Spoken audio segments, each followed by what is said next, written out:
자, 환위험은 환율 변동에 따른 위험이겠죠. 자, 이건 환노출이라는 표현 쓰기도 하고, 그 다음에 환부담 다 같은 거예요. 환위험, 환노출, 환부담. 자, 기업이 부담해야 될 이 환위험 또는 환노출에는 세 가지 종류가 있다. 환산노출, 거래환노출, 경제적 환노출. 그럼 각각이 뭐냐? 읽어보시고, 제머리 쪽에서 문제화되는 건 다 거래 환노출이라고 했어요. 거래 환노출.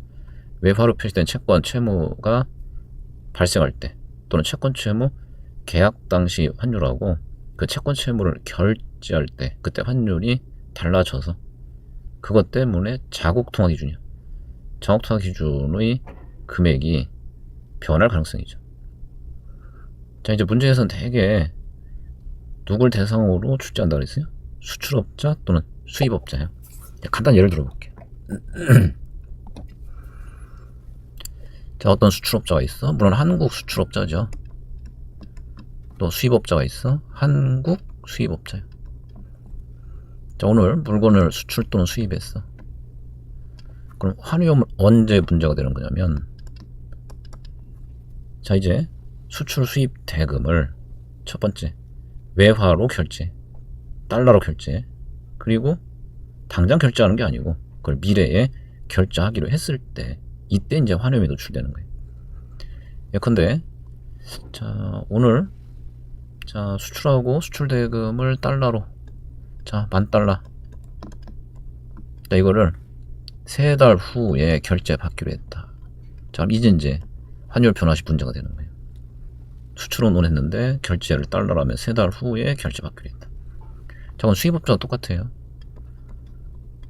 자, 물건 수입하고 $10,000치 수입하고 그걸 3달 후에 자, 이제 결제하기로 했다. 자, 만약 자, 오늘 환율이 1,000원이었다고 가정할게요. 자, 오늘 환율이 1,000원이었어. 그럼 원화로 바꿔서 계산해 보면, 자, 수출업자든 수입업자든 원화 기준은 오늘 얼마치 거래했다? 1,000만원어치 거래했다. 자, 그런데 문제는 3달 후에 가보니까 환율의 변화가 일어날 수 있잖아요. 그러면 일단 수출업자 먼저 얘기해 볼까요? 자, 수출업자 입장에서 자, 3달 후에 가봤더니 환율이, 놀라지 마세요. 저 환율이 얼마가 됐냐면 300원 됐어요. 달러당. 오늘 환율 1,000원이었는데 이게 300원이 됐어요. 그러면 수출대금 $10,000 회수하는 건 당연히 회수하는 거고, $10,000 회수하더라도 3달 후에 자, 달러당 300원에 달러를 팔았더니 얼마밖에 안 돼? 300만원밖에 안 되죠. 그럼 환율이 하락함으로 인해서 어떻게 됐어? 수출대금 난 오늘 1,000만원이라고 생각했지만 700만원 날라가고 300만원만 남아있잖아요. 그래서 이와 수출업자의 경우는 또 포괄적으로는 채권자라고 보시면 돼. 수출업자가 통상 외화 표시, 자, 채권을 갖고 있는 사람이다 이렇게 보면 돼요. 좀 외상으로 물건 팔고 달러 표시된 외상 매출금 갖고 있는 상태죠. 채권자라고 보시면, 채권자 또는 수출업자는 환율이 하락하면 나중에 회수된 원화 금액이 확 줄어들 위험에 노출된다는 거죠. 자, 이번에는 수입업자 한번 볼까요? 어떻게 해야 또 깜짝 놀랄까? 환율이 이때 가서 보니까 한 4,000원 됐어. 그럼 오늘 수입할 때는 난 원화 기준 얼마치 수입했다고 생각했는데, 1,000만원어치 수입했다고 생각했는데, 정작 3달 후에 $10,000 사다가 수입대금 지불하려면 돈 얼마 필요해요? 4천만원 필요하죠? 환율 상승으로 3천만원이나 원화가 더 필요해. 그만큼 손해보게 되는 거예요. 자, 그러면 수입업자는 포괄적으로 달러 표시 채무를 갖고 있는 사람이라고 보시면 돼요. 자, 외상 매입했잖아요. 달러로 지급하기로 했잖아요. 자, 달러 표시, 자, 매입 채무를 갖고 있는 상태가 되는 거잖아요. 그래서 수입업자가 자, 매화 표시 이 채무를 부담하고 있는 당사자에 해당한다 이렇게 보시면 되죠. 자, 이해하셨죠? 자, 그러면 수입업자는 이와 환율이 왕창 오르면 나중에 달러 대금 지불하기 위해서 자, 더 많은 원화를 필요로 하게 돼 손해를 볼 수 있다. 자, 그러면 이러한 거래 환노출 환위험을 이제 어떻게 관리할 수 있겠느냐? 자, 책에는 자, 환산노출 관리 기법, 또 거래 환노출 관리 기법이 548페이지 또 2개로 나뉘어 있는데, 그럼 시험에 나오는 건 다 뭐냐면 548페이지에 그 밑에 있는 거예요. 548페이지 밑에 있는 거, 거래 환노출 관리하는 대외적 관리기법. 또 최근에는 요 환이용 관리 쪽에서 시험에 나온 적은 사실 없어요. 꽤 오래되긴 했는데 과거에는 한 3번 정도 출제된 적이 있어요. 그 문제들은 전부 다 뭐냐면, 자, 이러한 수단들을 활용할 때, 자, 어떤 포지션을 취해야 해지가 가능한지 말 문제로 한 3번 정도 시험에 나왔었어요. 자, 대표로 4가지 방법이 소개되어 있는데, 요 통화삽 해지는 뭐 크게 신경 쓸 거 없어요. 요게 말 문제에서 살짝 언급된 적이 한 번 있는데, 그거는 뭐 통화삽 해지 자체를 몰라도 그냥 직관적으로 해석 가능한 그런 내용이니까 그때가 잠깐 보시면 되고, 핵심은 이 3개. 통화 선물 했지, 통화 옵션 했지, 화폐 시장 했지. 자, 선물은 사실 공부 끝났죠. 선물 쪽에서 포지션 충분하게 다 설명드렸잖아. 자, 이제 이렇게 당사자를 구분해서, 아까 수출업자, 또 수출업자가 뭐에 해당한다? 채권자죠, 수입업자, 채무자죠. 자, 구분해서 이제 필요한 포지션 정리하시는데, 자, 우선 선물 해지하겠다. 어떻게 하라고 그랬어요? 그럼 결국 미래에 달러를 살 사람이냐 팔 사람이냐.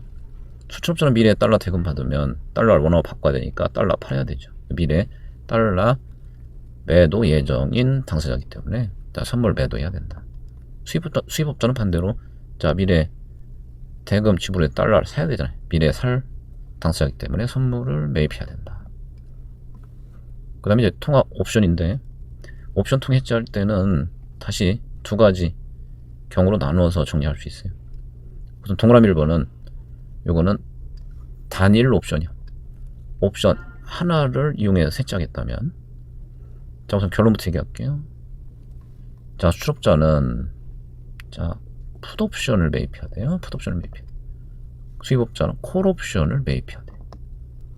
자, 왜 그런지 간단하게 이해할 수 있어요. 아까 수출업자는 언제 손해봐? 환율이 왕창 떨어지면, 자, 달러 받아다 팔았을 때 원화 기준 회수된 금액이 확 줄어들잖아요. 아, 그렇다면 환율이 하락한다 하더라도 수출대금 회수하는 시점에서 달러를 어떤 정해진 금액 받고 팔 수만 있다면 대비가 되겠구나. 따라서 뭐가 필요해? 자, 팔 수 있는 권리, 풋옵션이 필요한 거예요. 자, 아까 선물은 수출업자냐 수입업자에 따라서 이 포지션이 달라지는 거예요. 옵션은, 포지션은 단일 옵션 쓴다면 권리 효과를 얻어내야 되기 때문에 권리를 갖는 포지션, 매입 포지션 취해야 돼. 단 필요한 옵션의 종류가 달라지는 거예요. 다시 얘기할게요. 수출업자는 나중에 달러 받아서 팔 거니까 팔 때 가격을 확보할 수 있는 옵션, 풋옵션이 필요한 거다. 자, 반대로 수입업자는 나중에 달러 사서 줘야 되잖아. 환율이 왕창 오르면 손해볼 수 있다 그랬죠. 그럼 환율이 아무리 온다 하더라도 어떤 약속된 정해진 가격에 살 수 있도록 해놓으면 되는 거지. 그래서 뭐 콜옵션이 필요한 거예요. 자, 또 한 가지 방법은 콜풋을 섞어서 해지하는 것도 가능한데, 그거는 옵션 쪽에서 공부한, 자, 옵션 선물 간 합성, 요거 염두하시면 돼요. 자, 그러면 요 선물 해지하고 약간만 연결시켜 볼게요. 자, 일단은 수입업자가 여러분들 편해서 이해하기 쉽겠네. 만약 수입업자가 선물 이용해서 해지하겠다면 어떻게 해야 돼? 선물을 매입해야 되죠. 자, 콜풋을 어떻게 섞으면 선물 매입과 동일한 효과를 낼 수 있어? 콜 매입, 품매도죠. 자, 콜 매입, 품매도를 통해서, 자, 선물 매입하는 거와 같은 효과를 낼 수 있잖아. 자, 수출업자 선물 이용한다 매도해야 되죠. 자, 선물 매도해야 되죠. 그럼 콜풋 섞대 아까 포지션 정반대죠. 콜 매도, 푼 매입이죠. 얘를 통해서 선물 매도해서 해지하는 거와 똑같은 효과로 낼 수 있는 거지. 그래서 옵션은 이렇게 2가지가 가능하다. 그 다음에 3번째 화폐 시장 해지죠. 일단 요거는 포지션만 잠깐 확인하시고 나중에 어떤 메커니즘인지를 숫자 가지고 이해하는 게 훨씬 편해요. 자, 수출업자는 어떻게 해라? 달러 받을 게 있으니까 미래 회수될 그 달러 개의 현가만큼을 오늘 빌려다가, 달러 빌려다가, 자, 그걸 원화로 바꿔서 국내에 예금 또는 투자하라. 수입업자는 정반대죠. 수입업자는 국내에서 돈을 빌려서 그거를 달러로 바꿔다가, 자, 외국에 또는 미국에 예금 투자해놔라.